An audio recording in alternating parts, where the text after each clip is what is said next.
जय हिंद दोस्तों, स्वागत है आपका भास्कर आईएएस के यूट्यूब चैनल पर। अभी हम लोग प्रीवियस ईयर को देखने की प्रक्रिया में थे, तो फिर से इतिहास के प्रीवियस ईयर प्रश्नों को हम लोग देखेंगे यूपीएससी में जो अभी तक पूछे गए हैं। तो हमारे पास उस क्रम में पहला सवाल है कि प्रथम मानव जीवाश्म भारत की किस नदी घाटी से प्राप्त हुआ था? गंगा नदी, यमुना नदी, नर्मदा नदी या फिर ताप्ती नदी? तो आपको पता होगा कि भारत में, या फिर भारत ही नहीं, ये कह लीजिए कि विश्व की जो सबसे प्राचीनतम नदी घाटी है, विश्व की जो प्राचीनतम नदी घाटी है जहां से मानव जीवाश्म का साक्ष्य प्राप्त हुआ है, तो वह घाटी कौन सी है? तो वह घाटी है हमारी नर्मदा घाटी। नर्मदा घाटी से विश्व का प्राचीनतम मानव जीवाश्म का साक्ष्य जो है वह प्राप्त होता है। ठीक है, चलिए अगला सवाल देखते हैं कि भारत में पहले साम्राज्य की स्थापना किस शासक के द्वारा की गई थी? तो आपको पता होगा कि भारत में जो शासन चल रहा था, जब आप हड़प्पा से देखते हैं तो हड़प्पा के काल में भी कोई साम्राज्य नहीं था। हड़प्पा के बाद फिर जब हम वैदिक काल देखते हैं तो यहाँ भी कोई साम्राज्य नहीं था। इस वैदिक काल के बाद जब महाजनपद का उदय होता है, जब महाजनपद का उदय होता है तो फिर साम्राज्य बनने की प्रक्रिया प्रारंभ होती है। और इसी प्रक्रिया में चंद्रगुप्त मौर्य के द्वारा जब मौर्य साम्राज्य स्थापित हुआ था, तो इस मौर्य साम्राज्य ने पहला अखिल भारतीय साम्राज्य स्थापित किया। इस चंद्रगुप्त मौर्य ने पहला अखिल भारतीय साम्राज्य स्थापित किया।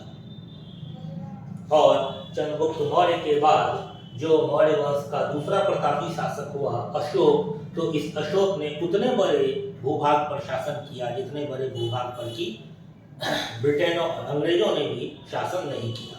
तो जो प्रथम साम्राज्य की स्थापना भारत में की गई वह किसके द्वारा की गई? तो वह मौर्य वंश के द्वारा की गई। और शासक कौन था? तो वह था चंद्रगुप्त मौर्य।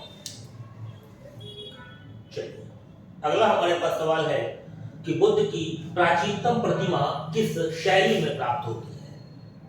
बुद्ध की प्राचीनतम प्रतिमा किस शैली में प्राप्त होती है, हमसे ये पूछा गया है। तो बुद्ध की जो प्राचीनतम शैली है, जिस शैली में बुद्ध की प्रतिमा प्राप्त होती है, वह शैली है, उस शैली को हम लोग कहते हैं गांधार शैली। इस शैली को हम लोग क्या कहते हैं? गांधार शैली। इस शैली का एक और नाम है, इसको हम लोग इंडो यूनानी शैली भी कहते हैं। इस शैली को सबसे ज्यादा अगर प्रश्रय मिलता है तो किसके द्वारा? तो इस शैली को सबसे ज्यादा प्रश्रय कुषाण के काल में मिलता है।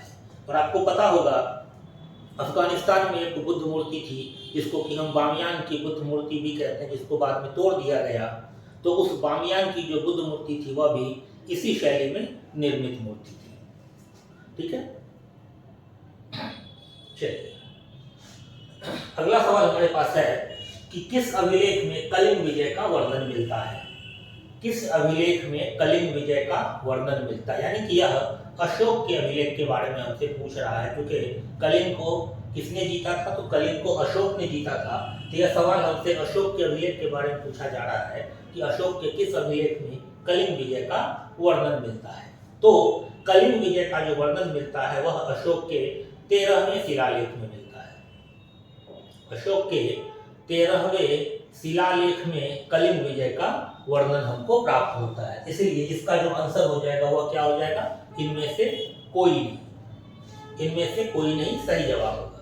अब देखिए यहाँ पर जो मस्की अभिलेख है, यह मस्की अभिलेख, और इसमें एक और नाम याद रखिएगा जिसका नाम है गुर्जरा अभिलेख। तो मस्की अभिलेख और गुर्जरा अभिलेख, इन दोनों में अशोक का जो नाम है वह अशोक मिलता है। बाकी जितने भी अभिलेख लेख हैं उसमें अशोक का जो नाम है वह देवनाम प्रियदर्शी प्राप्त होता है, लेकिन मस्की और गुर्जरा का जो अभिलेख है उसमें अशोक का नाम अशोक प्राप्त होता है। फिर यहाँ पर आप देख रहे हैं, एक है जूनागढ़ अभिलेख और दूसरा है रुद्रदामन अभिलेख। तो यह जो जूनागढ़ अभिलेख है, यह जूनागढ़ अभिलेख रुद्रदामन का ही अभिलेख है। रुद्रदामन कौन था? तो यह एक शक राजा था, शक सम्राट था। इसी का अभिलेख है रुद्रदामन अभिलेख। और इसी अभिलेख में, इसी रुद्रदामन के जूनागढ़ अभिलेख में सबसे पहले हमको सुदर्शन झील की चर्चा प्राप्त होती है। ठीक है, और फिर यह जो आप देख रहे हैं हाथी गुम्फा अभिलेख, तो यह जो हाथी गुम्फा अभिलेख है, यह अभिलेख हमको खारवेल की जानकारी देती है। खारवेल के विषय में जानकारी का हमारे पास एकमात्र स्रोत है, वह क्या है, तो हाथी गुम्फा अभिलेख। और खारवेल का जो वंश था वो आप जानते होंगे कि खारवेल किस वंश का शासक था। तो कहीं कहीं पर आपको चेदी वंश प्राप्त होगा, कहीं कहीं पर इसका नाम चेट होगा, और कहीं कहीं पर इस वंश का जो नाम है वह है महामेघवाहन वंश। महामेघवाहन वंश। तो इसकी जानकारी हमको कहां से प्राप्त होती है? इसकी जानकारी हमको हाथी गुम्फा के अभिलेख से प्राप्त होती है। क्लियर है? चलिए अब आगे बढ़ते हैं। अगला सवाल हमारे पास है कि सन 1565 ईस्वी में कौन सा प्रसिद्ध युद्ध हुआ था? कौन सा ईस्वी है? तो कह रहा है सन 1565 ईस्वी में कौन सा प्रसिद्ध युद्ध हुआ था। तो देखिए 1565 ईस्वी में जो युद्ध हुआ था उसको हम तालीकोटा का युद्ध कहते हैं, या फिर इसको हम राक्षस टांगड़ी युद्ध भी कहते हैं। इसको हम लोग राक्षस टांगड़ी का युद्ध भी कहते हैं। इस युद्ध में क्या हुआ था कि विजयनगर साम्राज्य और बहमनी साम्राज्य के बीच युद्ध हुआ था, जिसमें विजयनगर साम्राज्य जो है बुरी तरह से पिट गया। विजयनगर साम्राज्य इसी युद्ध के बाद ध्वस्त हो गया, विजयनगर साम्राज्य का अंत हो गया। तो किस युद्ध में? तो 1565 ईस्वी के तालीकोटा या फिर राक्षस टांगड़ी के युद्ध में। अब आपके पास एक ऑप्शन है पानीपत का प्रथम युद्ध। तो यह जो पानीपत का प्रथम युद्ध है यह हुआ था 21 अप्रैल 1526 ईस्वी को। और आपको पता होगा यह किसके किसके बीच हुआ था? तो यह हुआ था बाबर और इब्राहिम लोदी के बीच। यह जो युद्ध था यह किसके किसके बीच था? तो बाबर और इब्राहिम लोदी के बीच था। और इसी युद्ध में बाबर की विजय होती है, और जब बाबर की विजय हुई तो इसी युद्ध के बाद भारत में जो है वह मुगल साम्राज्य की नींव डाली जाती है। किसके द्वारा? तो बाबर के द्वारा। फिर आपके पास दूसरा ऑप्शन है पानीपत का दूसरा युद्ध। तो यह जो पानीपत का दूसरा युद्ध है यह युद्ध हुआ था 5 नवंबर 1556 ईस्वी को। 5 नवंबर 1556 ईस्वी को। यह किसके बीच हुआ था? तो यह हुआ था अकबर और हेमू के बीच। अकबर और हेमू के बीच हुआ था, जिसमें कि अकबर की विजय हुई थी। और यहाँ पर अकबर का जो सेनापति था वह उसका संरक्षक बैरम खां था। अकबर का सेनापति उसका संरक्षक बैरम खां था, और दूसरा जो सेनापति था उसका नाम था जमान खां। दूसरा जो नाम था वह नाम था जमान खां। और यहाँ ध्यान रखिएगा कि यह जो हेमू है यह भारत के इतिहास का अंतिम विक्रमादित्य है। आपको पता होगा कि मालव जो शासक था विक्रमादित्य, उसके नाम पर बाद में बहुत सारे शासकों ने भारत में विक्रमादित्य उपाधि लेना प्रारंभ किया, जिसमें सबसे जो प्रसिद्ध विक्रमादित्य हुआ वह कौन था? तो वह था चंद्रगुप्त द्वितीय विक्रमादित्य। और हेमू जो है यह अंतिम विक्रमादित्य था भारत के इतिहास का। इसका पूरा नाम था हेमचंद्र विक्रमादित्य, और यह हेमू के नाम से प्रसिद्ध था। तो पानीपत का दूसरा जो युद्ध है वह अकबर और हेमू के बीच हुआ। ठीक है। और फिर तीसरा जो हमारे पास ऑप्शन है वह क्या है? तो खानवा का युद्ध। यह जो खानवा का युद्ध है यह होता है 16 मार्च 1527 ईस्वी को। यह बाबर के द्वारा भारत में लड़ा गया दूसरा युद्ध था। यह युद्ध किसके बीच हुआ था? तो यह युद्ध हुआ था बाबर और राणा सांगा के बीच हुआ था।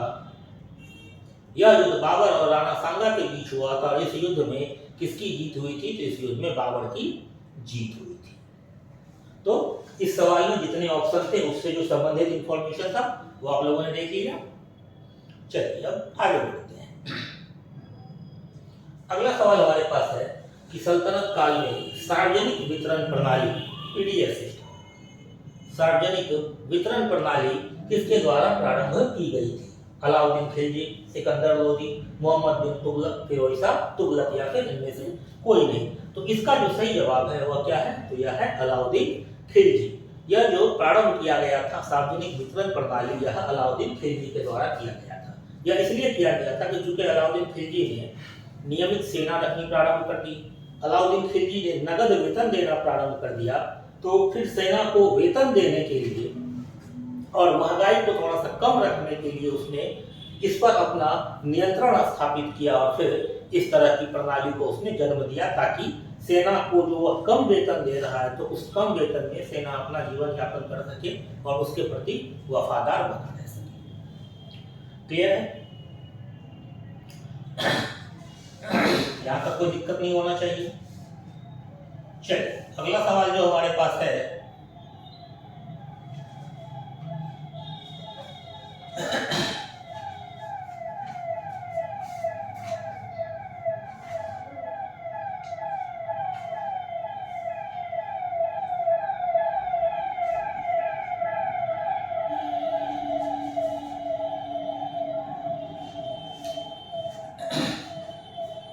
जो अगला सवाल हमारे पास है वह सवाल है कि दीन ए इलाही किसके द्वारा प्रारंभ किया गया।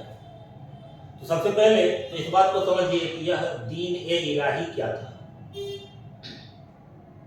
दीन ए इलाही क्या था? दीन ए इलाही एक तरह का कोड ऑफ कंडक्ट था। जिस तरह से अशोक का धम्म था तो कुछ उसी तरह से अकबर ने दीन ए इलाही चलाया। इसका जो सही जवाब है वह तो अकबर है, लेकिन यह दीन ए इलाही क्या है पहले इस बात को समझिए कि इसका कॉन्सेप्ट क्यों आया। तो सबसे पहले अकबर का जब हम धार्मिक नीति देखते हैं, अकबर का जब हम धार्मिक जीवन देखते हैं तो पाते हैं कि अकबर जो है वह अपने प्रारंभिक जीवन में उतना उदार नहीं था।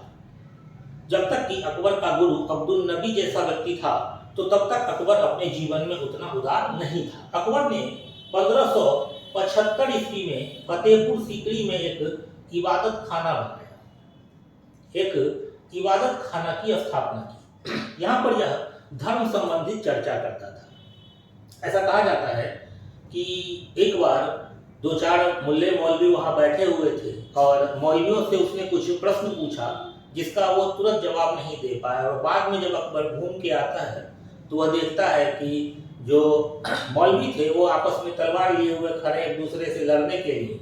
अकबर इस बात से बहुत ज़्यादा रुष्ट हो गया। अब जब वह रुष्ट हो गया तो उसने क्या किया कि 1579 ईस्वी में जो इबादत खाना है वह सभी धर्मों के लिए खोल दिया। अब इस इबादत खाने में सभी धर्मों के व्यक्ति आमंत्रित किए जाने लगे। सभी धर्मों के व्यक्ति कहने का मतलब कि सभी धर्मों के जो गुरु थे, जो पंडित थे, उन सबको भी इसमें आमंत्रित किया जाने लगा।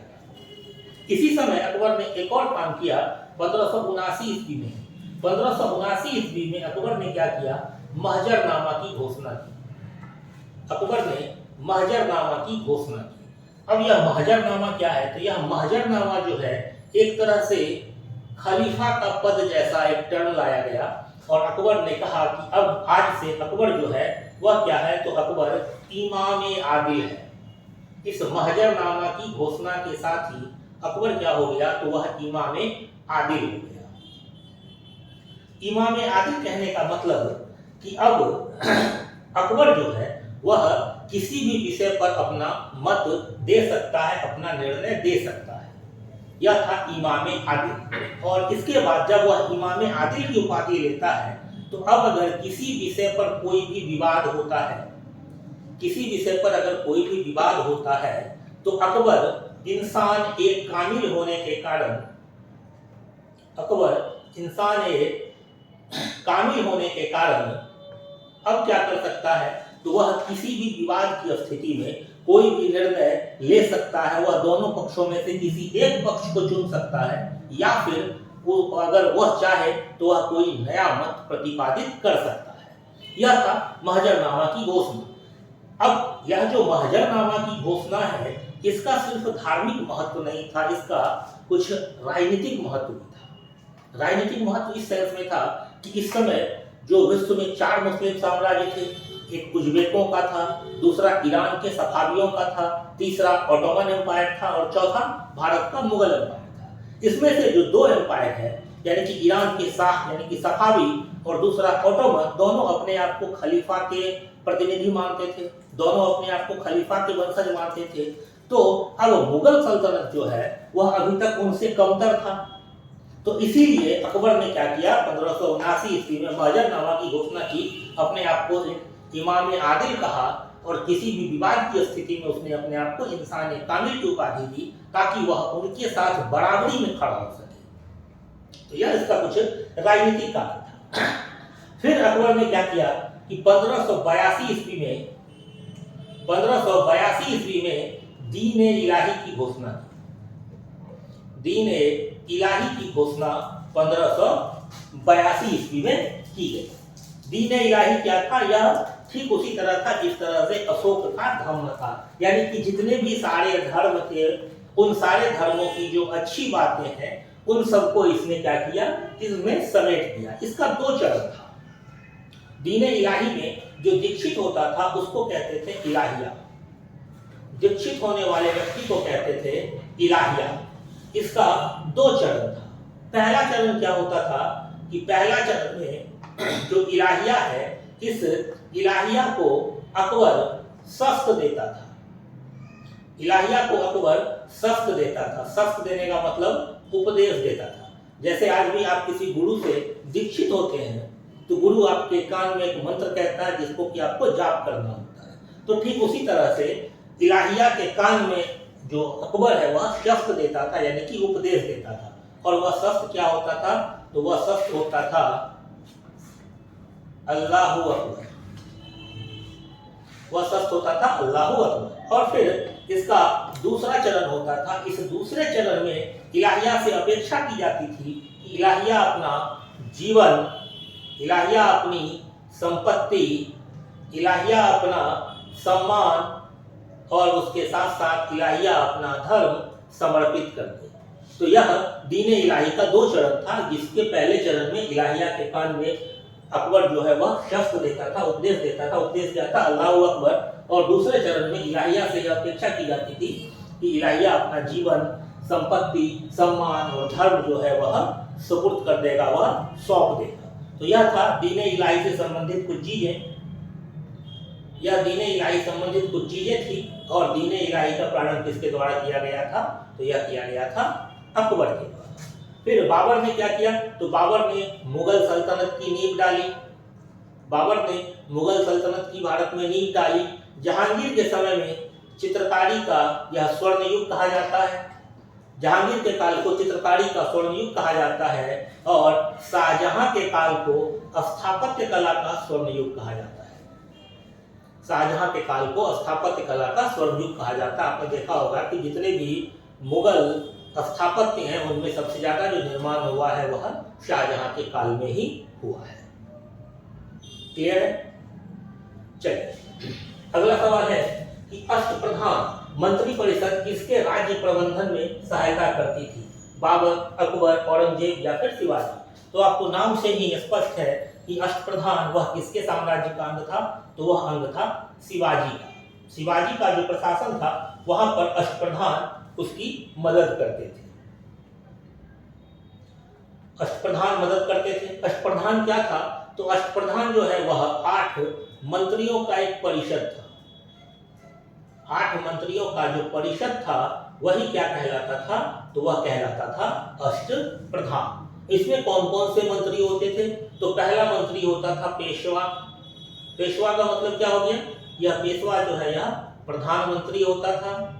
और बाद में आपने देखा कि साहू जी के समय जब साहू जी औरंगजेब के कैद से बाहर आते हैं और फिर ताराबाई और साहू जी के बीच आपस का संघर्ष होता है और उसके बाद बालाजी विश्वनाथ जब पहला पेशवा बनते हैं तो तभी से जो वास्तविक शक्ति है वह पेशवा के पास आ जाती है और छत्रपति जो है वह नाम मात्र का अधिकारी हो जाता है। और जैसे ही साहू जी की मृत्यु होती है तो उसके बाद छत्रपति का पद ही समाप्त हो जाता है और फिर मराठा साम्राज्य जो है वह किसके अधीन चलता है? तो वह पेशवा के अधीन चलता है। तो पेशवा जो है वह प्रधानमंत्री था। उसके बाद जो अगला मंत्री था उसको कहा जाता था अमात्य। यह जो अमात्य था यह असल में वित्त मंत्री या फिर इसको आप राजस्व मंत्री भी कह सकते हैं। यह अमात्य था। फिर जो अगला इसमें मंत्री आता था उसको कहा जाता था वाकिया नबीस। वाकिया नबीस यह क्या करता था? तो यह दैनिक कार्य का लेखा जोखा रखता था और उसके साथ साथ राज दरबार का जो कार्यवाही होता था, राज दरबार का जो कार्यवाही होता था तो उन सब का लेखा जोखा रखने वाला कौन था? तो वह वाकिया नबीस था। अगला जो था उसको कहते हैं सुर नबीस। यह जो सुरनवीस था यह क्या करता था? तो यह राजकीय पत्र व्यवहार का अधिकारी था। राजकीय पत्र व्यवहार का जो अधिकारी था वह क्या था, तो वह था सुरनबीस।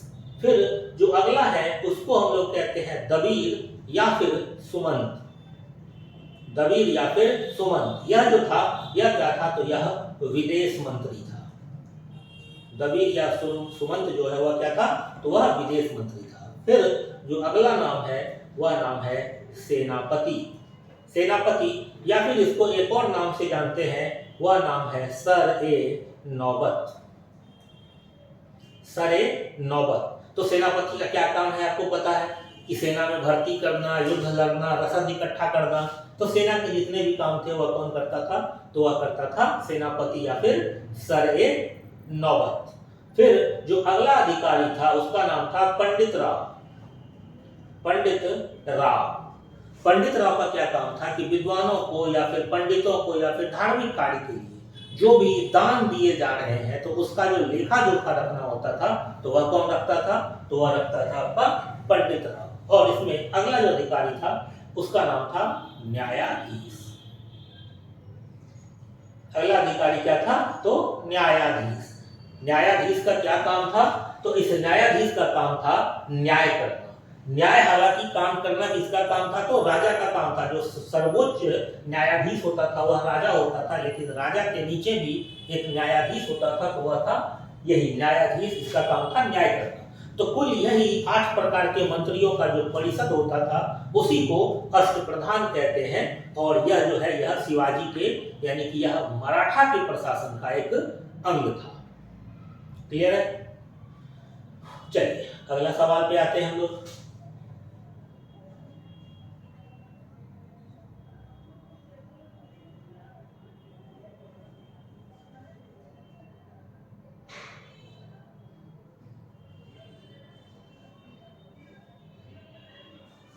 चलिए अगला सवाल हमारे पास है कि भारत का प्रथम गवर्नर जनरल कौन था। Lord Mayo, Lord Wellington, Lord Canning, Lord Dufferin या फिर इनमें से कोई नहीं या फिर एक से अधिक।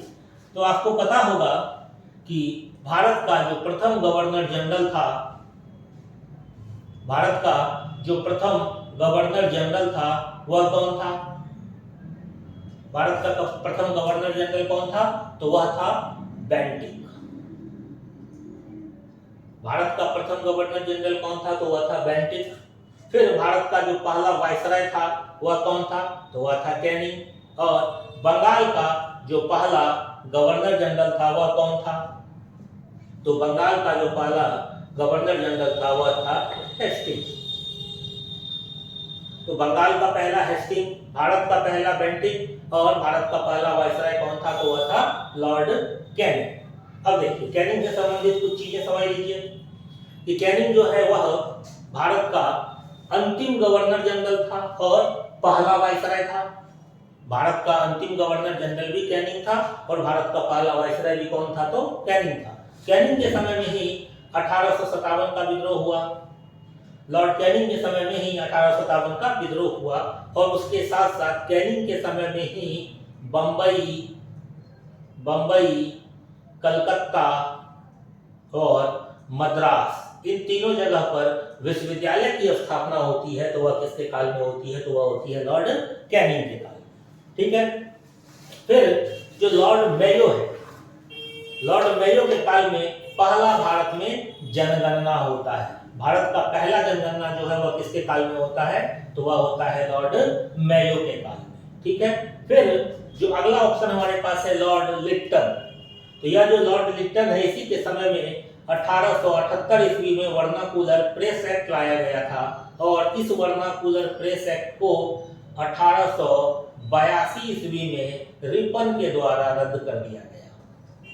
1882 ईस्वी में रिपन के द्वारा इस वर्नाकुलर प्रेस एक्ट को रद्द कर दिया गया। तो वर्नाकुलर प्रेस एक्ट जो है किसके काल में लाया गया, तो वह लाया गया लिप्टन के काल में। और इसी लिप्टन के काल में ही जो ब्रिटेन की महारानी थी विक्टोरिया, उसको कैसर-ए-हिंद की उपाधि दी गई थी।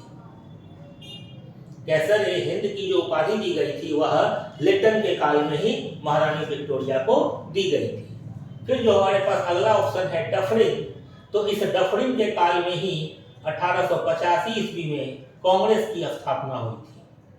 जब कांग्रेस की स्थापना हुई थी तो उस समय जो भारत का वायसराय था वह कौन था, तो वह था लॉर्ड डफरिन। और उसके साथ साथ आपने बंगाल टेनेंसी एक्ट का नाम सुना होगा, तो वह जो बंगाल टेनेंसी एक्ट आया था वह भी 1885 में ही आया था। और किसके काल में आया था, तो वह भी आया था लॉर्ड डफरिन के काल में। तो इन ऑप्शन से जो संबंधित चीजें थी वो आप लोगों ने समझ लिया। चलिए अब आगे बढ़ते हैं और अगला क्वेश्चन हम लोग देखते हैं।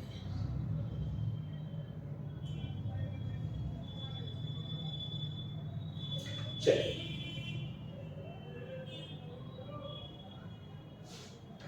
अगला क्वेश्चन हमारे पास है कि भारत में ब्रिटिश साम्राज्य का संस्थापक कौन था, स्लीमैन, मिंटो, लॉर्ड क्लाइव या फिर लॉर्ड मेयो। तो बताइए भारत में जो ब्रिटिश साम्राज्य का संस्थापक था तो वह कौन था। तो भारत में जो ब्रिटिश साम्राज्य का संस्थापक था वह कौन था, तो वह था लॉर्ड क्लाइव। भारत में ब्रिटिश साम्राज्य का संस्थापक इसको क्यों कहा जाता है लॉर्ड क्लाइव को, क्योंकि जब 1757 की प्लासी की लड़ाई हुई थी बंगाल में, तो इसी 1757 की लड़ाई से ही भारत में ऐसा माना जाता है कि ब्रिटिश साम्राज्य की नींव डल गई थी। तो इसीलिए भारत में जो ब्रिटिश साम्राज्य का संस्थापक है वह किसको माना जाता है, तो माना जाता है लॉर्ड क्लाइव को। फिर यहाँ कैप्टन स्लीमैन है, तो कैप्टन स्लीमैन ने ठगों का सब उन्मूलन किया था, ठगी प्रथा का जो समाप्ति है वह कैप्टन स्लीमैन के द्वारा किया गया था। मेयो के काल में अभी आपने देखा कि पहला जनगणना भारत में हुआ था। चलिए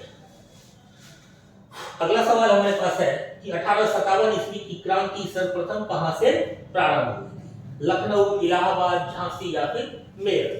तो इसका जो सही जवाब होगा वह सही जवाब हो जाएगा मेरठ। मेरठ में 10 मई 1857 ईस्वी को मेरठ से इस क्रांति की शुरुआत हुई थी। और एक चीज ध्यान रखिएगा कि अगर पूछे कि बिहार में इस क्रांति की शुरुआत कहां से हुई थी, तो बिहार में इस क्रांति की शुरुआत रोहिणी गांव से हुई थी, जो कि आज के समय में झारखंड में पड़ता है। अब इसकी थोड़ी सी कहानी देख लीजिए कि ऐसा कब हुआ। तो जब चर्बी वाला कारतूस इंट्रोड्यूस किया गया और नया राइफल जिसका कि नाम एनफील्ड राइफल था वह भारतीय सेना में इंट्रोड्यूस किया गया, तो सबसे पहले कलकत्ता के बैरकपुर में इस बात का विरोध हुआ। बैरकपुर में जो बिहार का एक व्यक्ति था जिसका नाम था मंगल पांडे, बिहार के सासाराम का था, तो उस मंगल पांडे ने सबसे पहले इस चीज का विरोध किया और अपने 2 अधिकारी कैप्टन ह्यूसन और मेजर बाग की उसने हत्या कर दी। उस हत्या के बाद उसको फांसी दे दी गई और बैरकपुर में उस बटालियन को भंग करके मेरठ भेज दिया गया और उसके कुछ लोगों को गिरफ्तार कर लिया गया। तो जब मेरठ पहुंचे गिरफ्तार अधिकारी, तो ऐसा कहा जाता है कि जब कुछ सैनिक मेला घूमने निकले थे तो कुछ महिलाओं ने उनको चूड़ी दिया और कहा कि यह पहन लो, आपके भाई जेल में बंद है और आप लोग मेला घूम रहे हो। और उसके बाद यह सिपाही लज्जित होकर के वापस अपने कैंप जाते हैं और फिर वहां से विद्रोह की शुरुआत होती है।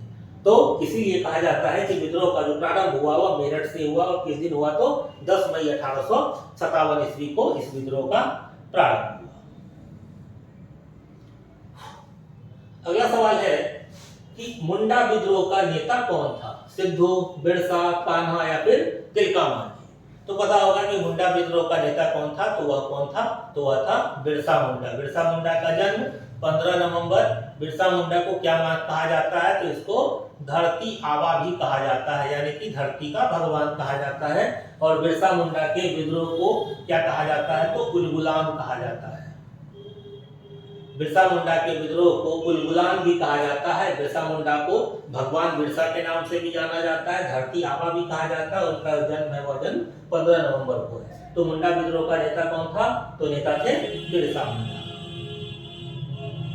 चलिए अगला सवाल हमारे पास है कि आर्य समाज की स्थापना इनमें से किसने की थी, रानाडे, दयानंद सरस्वती, दयानंद या फिर स्वामी विवेकानंद। तो देखिए यह जो आर्य समाज है, इस आर्य समाज की स्थापना किसने की थी, तो आर्य समाज की स्थापना दयानंद सरस्वती ने की थी। और दयानंद सरस्वती ने कब की थी, तो यह की थी 1875 ईस्वी में। स्वामी विवेकानंद ने क्या किया था, स्वामी विवेकानंद ने रामकृष्ण मिशन की स्थापना की थी। स्वामी विवेकानंद ने रामकृष्ण मिशन की स्थापना की थी और महादेव गोविंद रानाडे ने महाराष्ट्र में प्रार्थना सभा की स्थापना की थी। चलिए अगला सवाल हमारे पास है कि प्रथम भारत रत्न प्राप्त करने वाले कौन थे? डॉक्टर राजेंद्र प्रसाद, जवाहरलाल नेहरू, लाल बहादुर शास्त्री या फिर सर्वपल्ली राधाकृष्णन। तो देखिए, जो सबसे पहला भारत रत्न दिया गया था वह दिया गया था किसको? तो यह दिया गया था सर्वपल्ली राधाकृष्णन को। इसका सही जवाब हो जाएगा डी। अब जरा इसमें कुछ महत्वपूर्ण चीज देख लीजिए इस भारत रत्न के बारे में। भारत रत्न सम्मान देने की जो शुरुआत हुई है, इसकी स्थापना 2 जनवरी 1954 ईस्वी को की गई। भारत रत्न की स्थापना 2 जनवरी 1954 ईस्वी को की गई और अभी तक यह सिर्फ जीवित व्यक्तियों को दिया जाता था, लेकिन 1966 ईस्वी के बाद से यह मरणोपरांत भी दिया जाने लगा।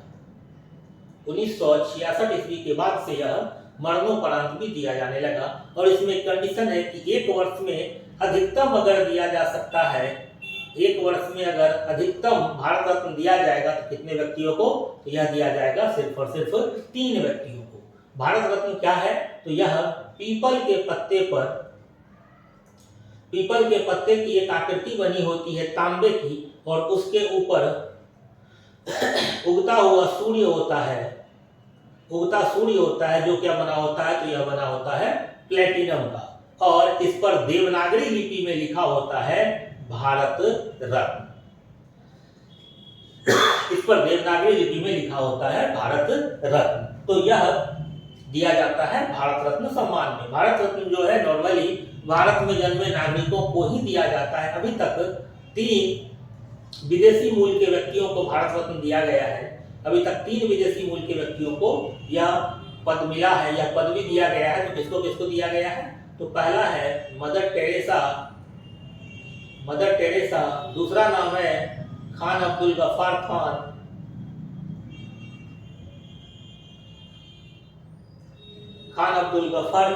और तीसरा नाम है नेल्सन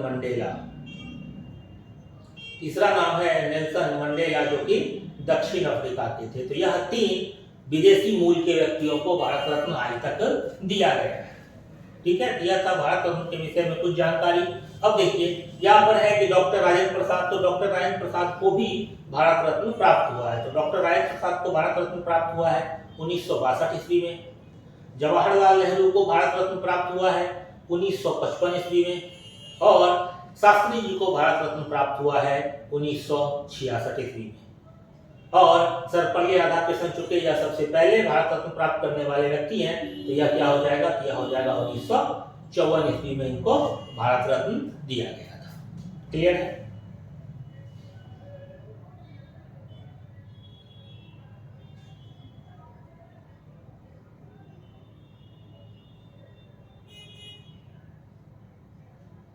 चलिए, अगला सवाल हमारे पास है। अगला सवाल है कि भारतीय राष्ट्रीय कांग्रेस के द्वितीय मुस्लिम अध्यक्ष कौन थे? अबुल कलाम आजाद, जाकिर हुसैन, रहीमतुल्लाह मोहम्मद सयानी, बदरुद्दीन तैयब जी, उपयुक्त में से कोई नहीं, इनमें से एक से अधिक।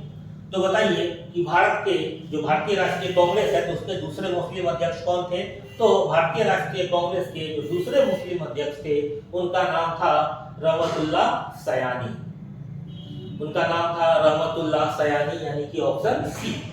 यहाँ पर आप ध्यान रखिएगा कि आजादी से पहले भारतीय राष्ट्रीय कांग्रेस के कुल 8 मुस्लिम सदस्य हुए, उस 8 मुस्लिम अध्यक्ष हुए। आजादी से पहले जो कांग्रेस के मुस्लिम अध्यक्षों की हम बात करें तो कुल 8 मुस्लिम अध्यक्ष हुए। पहले जो अध्यक्ष है उनका नाम पता होगा, उनका नाम था बदरुद्दीन तैयब जी। यह कब बने थे? तो यह 1887 ईस्वी के मद्रास अधिवेशन के अध्यक्ष थे। बदरुद्दीन तैयब जी 1887 ईस्वी में मद्रास के अध्यक्ष थे। दूसरा जो अध्यक्ष बनते हैं वह अभी आपने देखा, वह बनते हैं रहमतुल्लाह सयानी महोदय। यह कब बनते हैं? तो यह बनते हैं 1896 ईस्वी में। अधिवेशन कहाँ होता है? तो कलकत्ता में। यहाँ इस अधिवेशन में ध्यान रखिएगा 1896 कलकत्ता अधिवेशन में, यहाँ पर रविन्द्रनाथ टैगोर ने, इस कलकत्ता अधिवेशन में रविन्द्रनाथ टैगोर ने स्वयं वंदे मातरम गाया था। इसी 1896 कलकत्ता अधिवेशन में वंदे मातरम गाया गया था। किसके द्वारा? तो गाया गया था रविन्द्रनाथ टैगोर के द्वारा। तीसरे जो है वह थे सैयद मोहम्मद बहादुर। सैयद मोहम्मद बहादुर, और यह बनते हैं 1913 के अधिवेशन में, जो होता है कहां पर? तो यह होता है कराची में। चौथे जो मुस्लिम अध्यक्ष हैं उनका नाम होता है सैयद हसन इमाम। इनका नाम होता है सैयद हसन इमाम, और यह कहां बनते हैं? तो 1918 में बंबई में जो विशेष सत्र होता है, 1918 के बंबई के विशेष सत्र में सैयद हसन इमाम जो है वह कांग्रेस की अध्यक्षता करते हैं। जो पांचवें व्यक्ति होते हैं उनका नाम होता है हकीम अजमल खां। हकीम अजमल खां यह 1921 के अधिवेशन की अध्यक्षता करते हैं, जो होता है अहमदाबाद में। जो कहां होता है? तो अहमदाबाद में। फिर जो छठवें व्यक्ति होते हैं वह छठवें व्यक्ति होते हैं मौलाना मोहम्मद अली। मौलाना मोहम्मद अली, और ये जो अध्यक्षता करते हैं यह 1923 के अधिवेशन की अध्यक्षता करते हैं, जो कहाँ होता है? तो यह होता है काकीनाडा में। फिर जो सातवें व्यक्ति होते हैं वह होते हैं मौलाना अबुल कलाम आजाद। मौलाना अबुल कलाम आजाद। मौलाना अबुल कलाम आजाद जो है यह भी 1923 के विशेष अधिवेशन की अध्यक्षता करते हैं, जो कहाँ होता है? तो दिल्ली में होता है। मौलाना अबुल कलाम आजाद सबसे पहले 1923 के विशेष अधिवेशन की अध्यक्षता करते हैं, जो कहाँ होता है? दिल्ली में होता है। और इस वक्त जो इनकी आयु होती है 35 वर्ष होती है, इसीलिए इनको कांग्रेस का सबसे कम उम्र का अध्यक्ष कहा जाता है।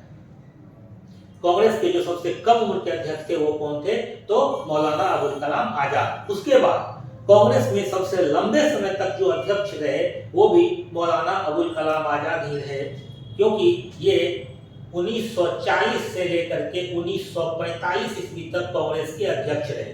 1940 में जो रामगढ़ अधिवेशन हुआ उसके बाद कांग्रेस का कोई अधिवेशन 1945 तक हुआ ही नहीं, तो लगातार जो अध्यक्ष रहे वह मौलाना अबुल कलाम आजाद ही रहे।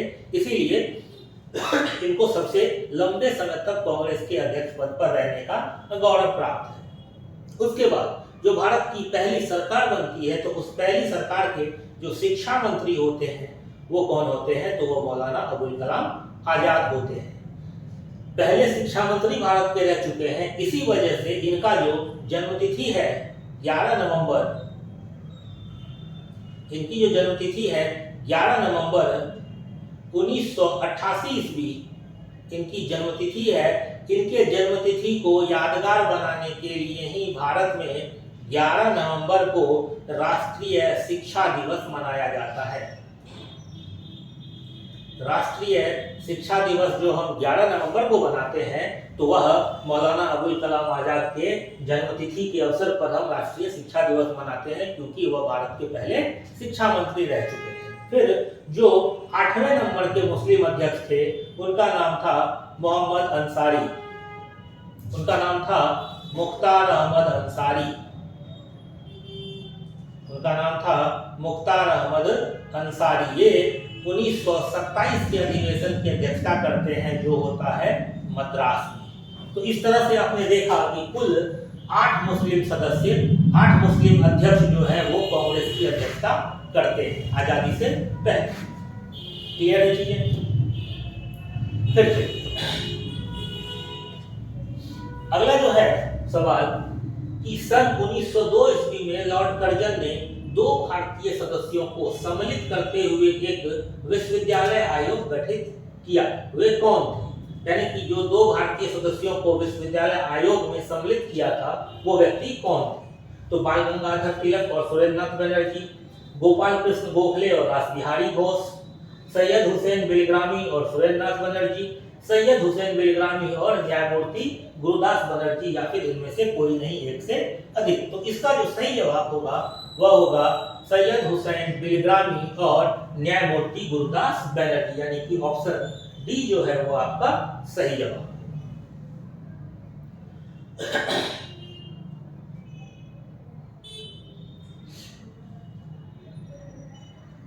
चलिए अगला सवाल है कि पूना सार्वजनिक सभा की स्थापना की थी 1858 ईस्वी में महादेव गोविंद रानडे ने, 1870 ईस्वी में महादेव गोविंद रानडे ने, 1870 ईस्वी में पंडित रमाबाई रानडे ने, 1870 ईस्वी में सुरेंद्रनाथ बनर्जी ने, उपयुक्त में से कोई नहीं, एक से अधिक। तो इसका जो सही जवाब होगा वह हो जाएगा 1870 ईस्वी में महादेव गोविंद रानडे ने, यानी कि आपका जो ऑप्शन बी होगा वह ऑप्शन बी आपका सही जवाब होगा। 1870 ईस्वी में महादेव गोविंद रानडे ने। अगला सवाल है कि भारतीय राष्ट्रीय कांग्रेस के द्वितीय सम्मेलन में कितने मुस्लिम प्रतिनिधियों ने भाग लिया। ध्यान रखिए रवि पूछ रहा है कि कितने मुस्लिम प्रतिनिधियों ने भाग लिया था, 2, 33, 30 या फिर 41। तो इसका जो सही जवाब है वह सही जवाब है ऑप्शन नंबर बी यानी कि 33। कुल 33 मुस्लिम प्रतिनिधियों ने कांग्रेस के दूसरे सम्मेलन में भाग लिया था। ठीक है, अब चलिए अगला सवाल देखते हैं। अगला सवाल है कि चंपारण आंदोलन मुख्यतः किसके विरोध में था।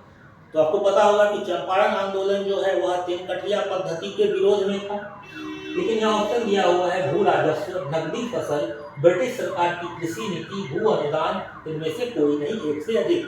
तो देखिए यह जो चंपारण विद्रोह है यह तिनकठिया पद्धति के लिए हुआ था, यानी कि अगर आपके पास 1 बीघा जमीन है यानी कि 20 कट्ठा जमीन है तो 3 कट्ठे में आपको नील की खेती करनी है। और नील क्या है, नकदी फसल है, वो ना तो खाद्यान्न है, ना दलहन है, ना तिलहन है, नहीं है, नकदी फसल है। तो यह जो आंदोलन का विरोध या जो आंदोलन हुआ तो किस लिए हुआ, तो वह नकदी फसल के लिए हुआ।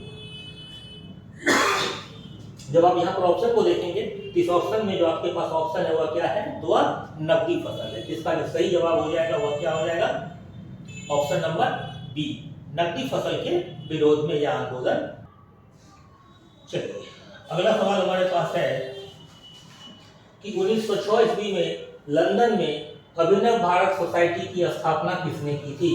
तो विनायक दामोदर सावरकर ने, श्यामजी कृष्ण शर्मा ने, सोहन सिंह ने, पीएन वापट ने, इनमें से कोई नहीं, एक से अधिक ने। तो यह सबको पता होगा कि यह जो आंसर है इसका आंसर क्या हो जाएगा, तो विनायक दामोदर सावरकर, सावरकर के द्वारा ही अभिनव भारत सोसाइटी की स्थापना की गई। क्लियर है। चलिए अगला सवाल है कि भारत छोड़ो आंदोलन के दौरान बकरी का टापू में अखिल भारतीय आजाद दस्ता का गठन किसने किया था। तो आपने बिहार में भी इसको देखा होगा कि आजाद दस्ता का जो गठन है वह किसके द्वारा किया गया था, तो वह किया गया था जयप्रकाश नारायण के द्वारा। अगला सवाल है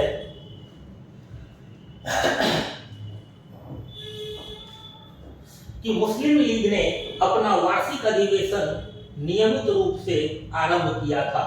मुस्लिम लीग ने अपना वार्षिक अधिवेशन नियमित रूप से आरंभ किया था। कब किया था, 1916 ईस्वी से, 1919 ईस्वी से, 1924 ईस्वी से या फिर 1925 ईस्वी से।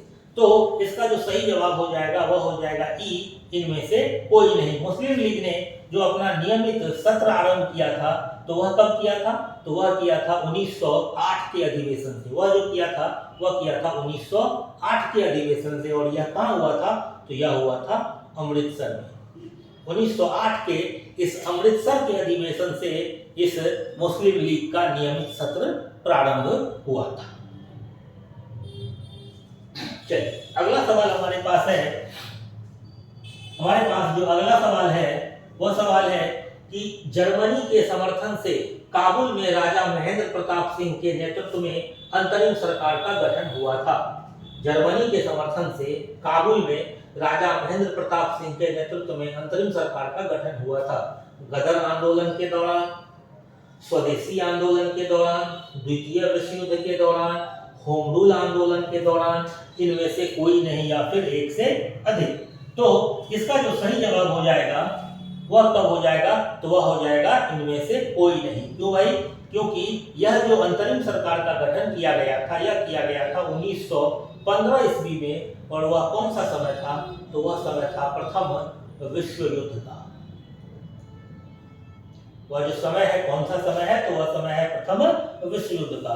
तो इसको प्रथम विश्व युद्ध के समय काबुल में राजा महेंद्र प्रताप सिंह के नेतृत्व में अंतरिम सरकार का गठन किया गया था। चलिए अगला सवाल है कि तेभागा आंदोलन सन 1946 ईस्वी में बंगाल में प्रारंभ हुआ। मुस्लिम लीग के नेतृत्व में, किसान सभा के नेतृत्व में, भारतीय राष्ट्रीय कांग्रेस के नेतृत्व में, श्रमिक संघ के नेतृत्व में, या फिर इनमें से कोई नहीं, एक से अधिक। तो तेभागा आंदोलन जो बंगाल में प्रारंभ हुआ था 1946 ईस्वी में, यह जो आंदोलन प्रारंभ हुआ था तो यह हुआ था किसान सभा के नेतृत्व में। यह जो तेभागा आंदोलन है यह किसके नेतृत्व में प्रारंभ हुआ था, तो यह प्रारंभ हुआ था किसान सभा के नेतृत्व में।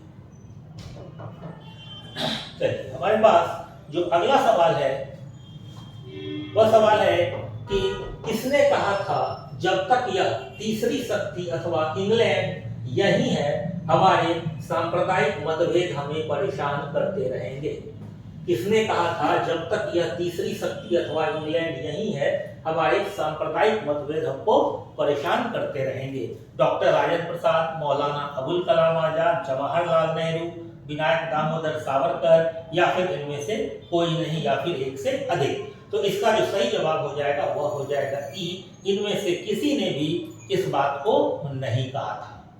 किसी ने भी, ना डॉक्टर राजेंद्र प्रसाद ने कहा, ना आजाद ने कहा, ना नेहरू ने कहा, ना विनायक दामोदर ने कहा, इनमें से किसी ने भी इस कथन को नहीं कहा। चलिए अगला सवाल जो हमारे पास है वह सवाल है 1934 ईस्वी में कांग्रेस सोशलिस्ट पार्टी की स्थापना की गई थी। जवाहरलाल नेहरू विनोबा भावे द्वारा, जवाहरलाल नेहरू जयप्रकाश नारायण द्वारा, जयप्रकाश नारायण आचार्य नरेंद्र देव द्वारा, अशोक मेहता और डॉक्टर राजेंद्र प्रसाद द्वारा, उपयुक्त में से कोई नहीं, इनमें से एक से अधिक। तो आपने इस क्वेश्चन को बिहार के कुछ सेक्शन में भी देखा होगा, तो इसका जो सही जवाब हो जाएगा वह हो जाएगा ऑप्शन सी।